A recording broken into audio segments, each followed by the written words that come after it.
Time for the 49ers Rush Podcast. You know, whenever we look at the 49ers kind of roster construction, there's a couple key themes. There's the red shirt program. There's elite fifth-round picks.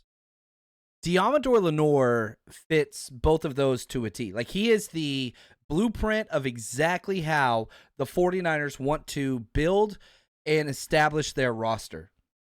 You got this guy, Deommodore Lenoir, who comes in number 9 for us on this countdown. And I ain't going to lie, after training camp, I might bump him up a couple spots, which is hard to do. The top 10 of this roster countdown is impeccable. It is unbelievable. You got Debo at 10. Are you kidding me?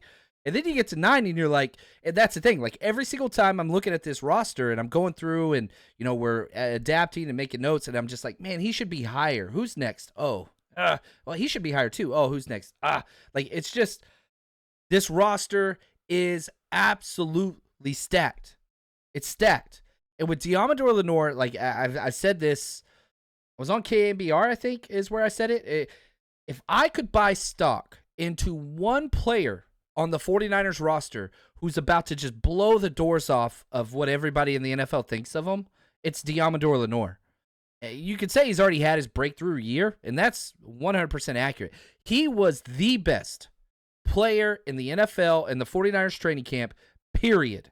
Not defense, not corners. No. Offense, defense, special teams.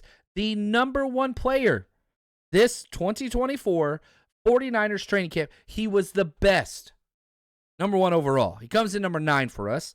Shout out to my man Josh, executive producer of this show. Now, in 2022, his rookie year, he started at 41. Only got 2 starts that year. Then took over after week 1, right? He didn't get to start week 1. Then 2023, he steps in. He was 17 last year. This year, he's 9. Dude, just, and only going up. He ain't stopping at 9. I'm just telling you that. Change his number from 38 to 2, which is fire. Looks awesome. 5'10", 200 pounds, exact build of the 49ers got what they want. They want a 6 foot, 200. He's a little bit shorter, but it kind of has paid him dividends. He's 24 years old. His birthday's in October. Still super young. 7.023 cone that lets him play in the slot. 34.5-inch vertical, 15 bench press reps. He's just awesome. Last year of his deal. That's what stinks. And I know everybody's like, extend him, do it now. He has already told the 49ers that he wants to negotiate after this season. He knows it's stock up. Like, can I buy stock in Deommodore Lenoir? Like, is that a publicly traded asset? Because it's going to pay returns. This dude's going to be one of the highest paid corners in the NFL next year. And it's good that he knows his value for him. For the 49ers perspective, it's like, come on, man, let's do one of those Drake Greenlaw deals where we extend you a couple years right now. Let's get you some guaranteed money now. But he knows, like, his agents know, dude, you're going to be kind of a top 10 corner in this league after this year. Just wait, you're going to get paid. From Los Angeles, played at Salesian High School, the Mustangs, went to Oregon. He had 35-plus offers from schools. Everybody loved this. From a big family, he's the 9th kid out of 12. They could run an entire offense with those kiddos. At Salesian, he played quarterback, wide receiver, corner, running back. He did everything. Had 1,100 rush yards, 17 touchdowns, over 600 rushing yards, 7 receiving touchdowns, 515 pass yards with 6 passing. Like, he played it all. Academics, check. Parents stressed it.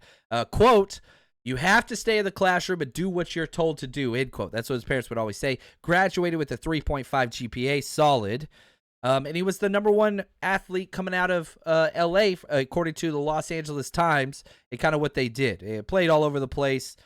He was awesome in Oregon. Comes into the 49ers, 5th-round pick. We'll talk a little bit more about that in a second. 398 snaps as a rookie. Most of those were on special teams.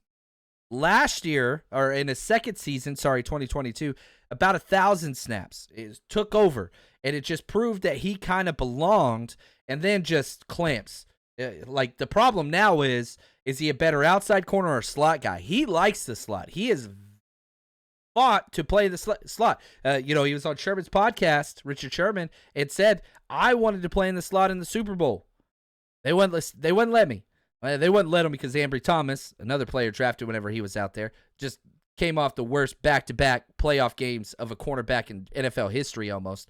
So if they moved him to the slot, they didn't have an outside corner. They moved Logan Wright in the slot, who didn't play bad. Demo stayed outside. But now the 49ers, they're in nickel situations, Demo's going inside. Period. That's all that it is.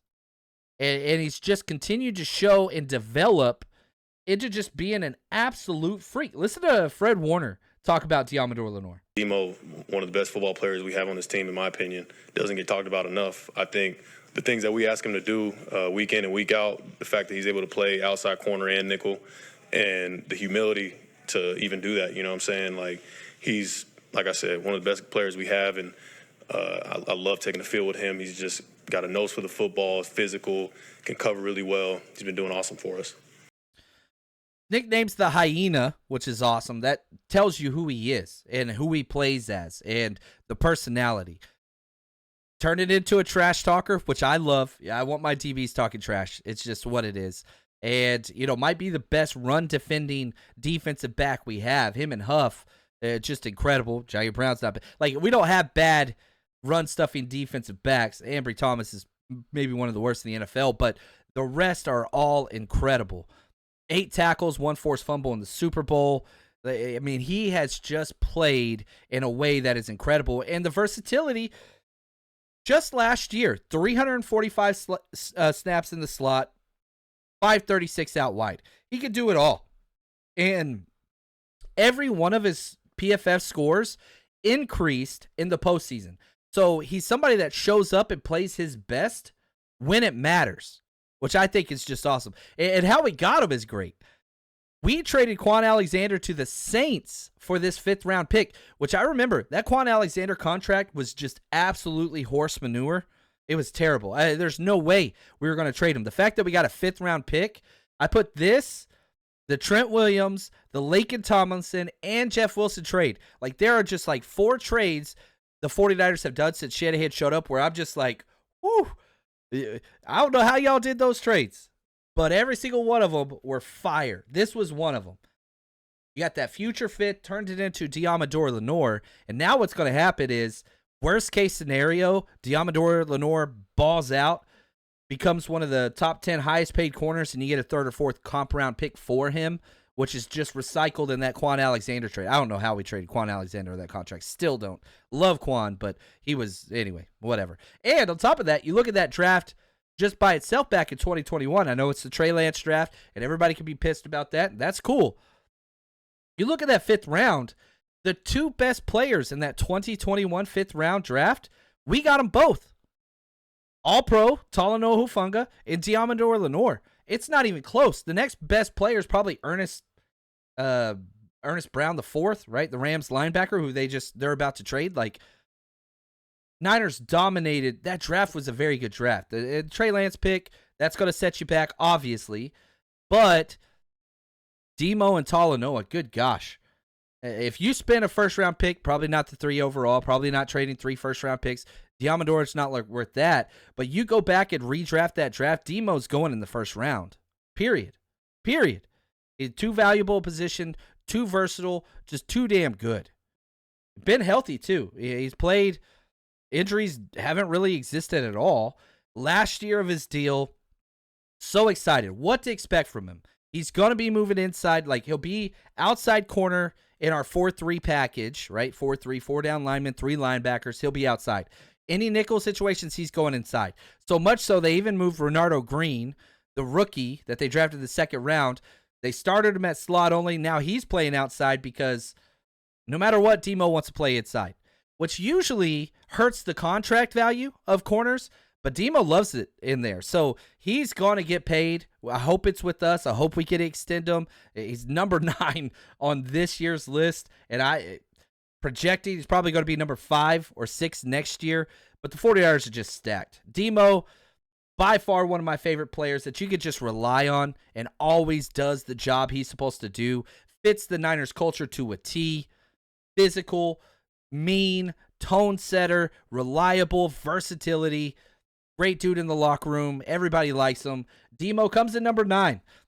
Should be higher, but this team is stacked. For us, we'll just keep counting them down.